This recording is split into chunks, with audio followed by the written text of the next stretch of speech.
DD anganwadi में आप सभी दर्शकों का हार्दिक स्वागत है। आज की यह खबर आपके लिए बहुत ही महत्वपूर्ण होने वाली है, तो वीडियो को अभी से लाइक कर दें, चैनल को सब्सक्राइब करके हमारे साथ जुड़ जाएं। आइए आज की महत्वपूर्ण खबर से आपको अवगत कराते हैं। आज की यह खबर लॉकडाउन के तीसरे चरण की एक नई योजना या तो फिर यूं कहें कि सरकार की नई रणनीति से लेकर है, जिसमें आप सभी आंगनवाड़ी बहनों तथा आशा कर्मियों की अहम भूमिका होने वाली है।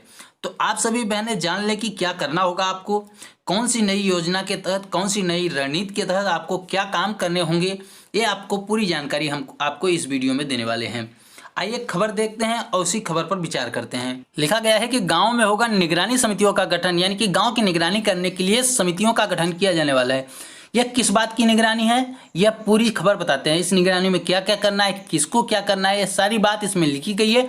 हम सारी बातें एक एक करके स्टेप बाय स्टेप आपको बताएंगे और समझाएंगे कि किस तरह से आप सभी आंगनवाड़ी और आशा बहनों को काम दिया गया है। इसमें यह जो खबर आ रही है वह उत्तर प्रदेश के आगरा शहर से आ रही है।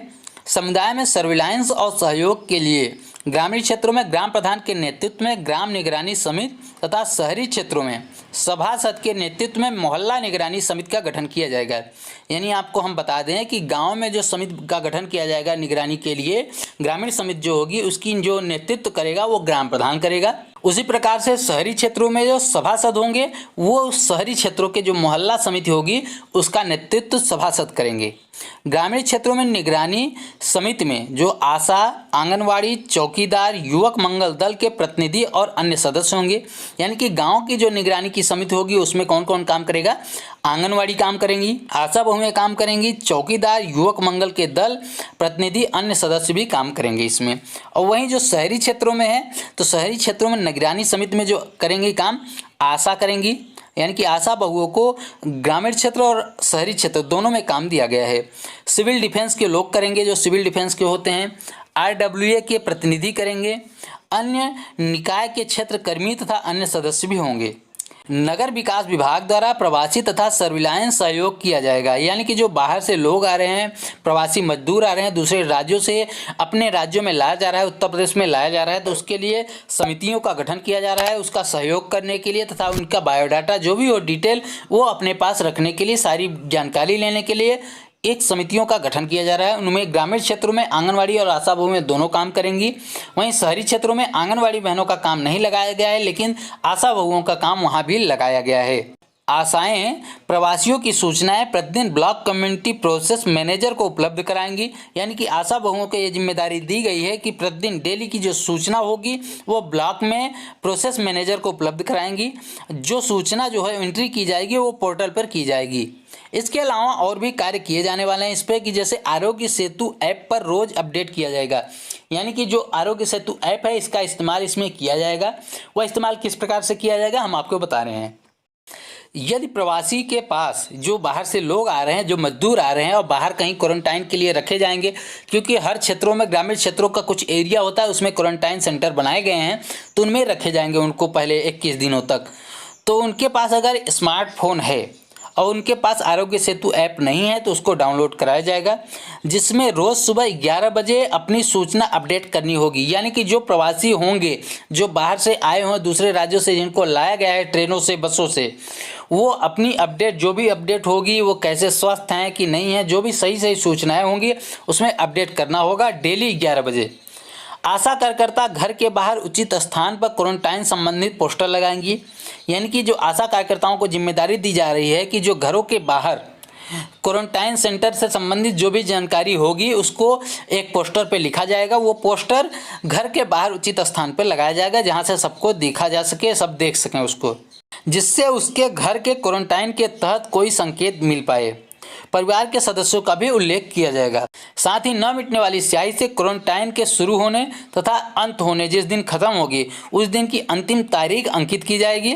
21 दिन का समय पूरा होने पर आशा सूचना BCPM को देंगी।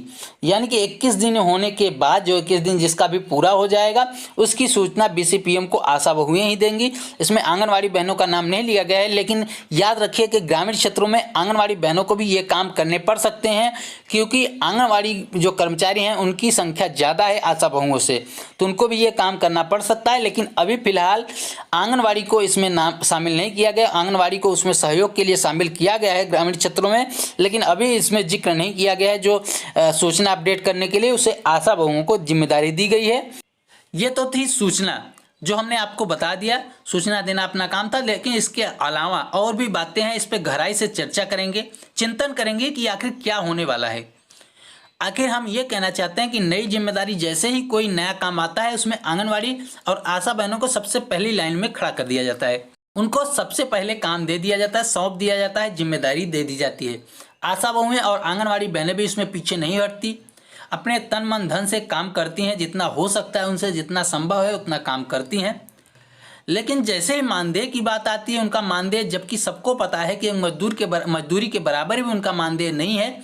यहाँ तक कि आशा बहुओं को तो कोई मानदेय निर्धारित ही नहीं है, और आंगनवाड़ी को जो मानदेय निर्धारित है वो एक मजदूरी से भी कम है। सरकार को भी ये बातें पता हैं और विभाग को भी ये बातें पता हैं, लेकिन कोई इस पर अपनी चुप्पी नहीं तोड़ना चाहता, कोई बुरा नहीं बनना चाहता सरकार के प्रति या लोगों के प्रति, उसमें आवाज़ नहीं उठाना चाहते। और जैसे ही कोई जिम्मेदारी आती है तो आंगनवाड़ी और आशा बहुओं को सबसे पहले खींच लिया जाता है इसमें और झोंक दिया जाता है काम में सबसे आगे, और आंगनवाड़ी बहनें भी बिना सवाल किए उसमें लग जाती हैं।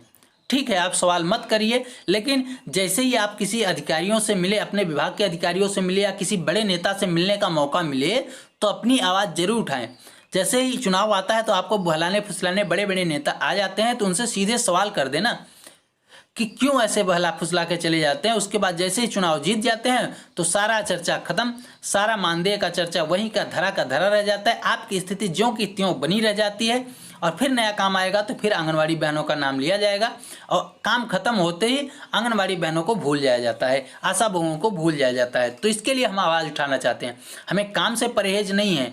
हम यही अपील करेंगे आप सभी से कि जो आपको काम दिया जा रहा है, जो निगरानी का काम ग्रामीण क्षेत्रों में, शहरी क्षेत्रों में दिया जा रहा है, उसको आप बखूबी निभाएं। जैसे कि अभी तक काम करती आ रही हैं, उसको भी इसी प्रकार से करती रहें।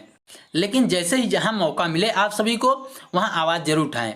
कम से कम हमारे वीडियो में कमेंट करें कि हम इस बात से सहमत हैं। अगर सहमत हो तो हो सकता है कुछ बहनें इसमें नहीं सहमत हो, तो वो उनसे हम नहीं कह रहे हैं वो सहमत ना हो, लेकिन ज़्यादातर बहनें हमारी इस बात से सहमत होंगी, क्योंकि आंगनवाड़ी और आशा बहुओं को जो मानदेय हो फिक्स करना चाहिए। कम से कम सरकार जब देख रही है इस स्थिति में, इस संकट की घड़ी में आंगनवाड़ी बहनें और आशा बहुएं पुलिस कर्मियों की तरह और मेडिकल कर्मियों की तरह सबसे आगे पायदान पर खड़ी हैं, तो उनको भी सोचना चाहिए। कम से कम उन्हें आश्वासन दे दें कि जैसे ही सामान्य स्थिति होगी तो आपको अस्थायी कर्मचारी बनाया जाएगा, आपको 18,000 20,000 मानदेय दिया जाएगा, आपकी पेंशन आदि की व्यवस्था की जाएगी, क्योंकि अभी तक ऐसी कोई भी व्यवस्था है ही नहीं। तो कम से कम उनको आश्वासन दे देना चाहिए, और इसमें प्रोत्साहन के रूप में अलग से राशि दी जानी चाहिए, क्योंकि काम तो नया सौंप दिया गया है, लेकिन अभी तक इसके बारे में चर्चा नहीं की गई है, कोई बात नहीं लिखी गई है कि इसमें प्रोत्साहन के रूप में कुछ मिलेगा, इंसेंटिव कुछ मिलेगा कि नहीं मिलेगा। कि अभी तक जैसे काम कर रही है फ्री में बिना पैसे के, उसी प्रकार से आगे भी काम करना पड़ेगा। इसके लिए अगर आप अधिकारी बताते हैं कि आपको ये काम करना पड़ेगा, तो इस पर उनसे ज़रूर सवाल करें, उनसे ज़रूर पूछें कि हमें क्या मिलने वाला है, इसमें कुछ पैसे मिलेंगे या हमारे परिवार ऐसे ही भूखा रहेगा, हम दूसरों की सेवा करते रहेंगे। आपको हमारी यह वीडियो कैसी लगी कमेंट में ज़रूर बताएं। अगर आप हमारी रायों से सहमत हैं, हमारी बातों से सहमत हैं, तो कमेंट में यस ज़रूर लिख दें। जितने भी भाई बहन इसमें देख रहे होंगे वीडियो और उन्हें इस बात से सहमत है, हमारी इस बात से सहमत है, तो उसमें कमेंट जरूर करें। कुछ भी कमेंट करें, लेकिन कमेंट जरूर करें, जिससे आपका सहयोग मिलेगा, आपका समर्थन मिलता है, और हमारी ये जो बात है और भी मजबूती के साथ आगे सरकार तक पहुँच सकती है और आगे हमारी बातें सुनी जा सकती हैं। वीडियो को लाइक जरूर कर दें, सभी बहनों में, सभी व्हाट्सएप ग्रुपों में शेयर जरूर कर दें। चैनल को अभी तक सब्सक्राइब नहीं किया है तो चैनल को सब्सक्राइब करके हमारे साथ जुड़ जाएं, क्योंकि ऐसे ही हम आप सभी की आवाज़ें हमेशा उठाते हैं और उठाते रहेंगे। फिर मिलते हैं अपनी नई वीडियो में किसी नई जानकारी के साथ। तब तक के लिए नमस्कार, जय हिंद।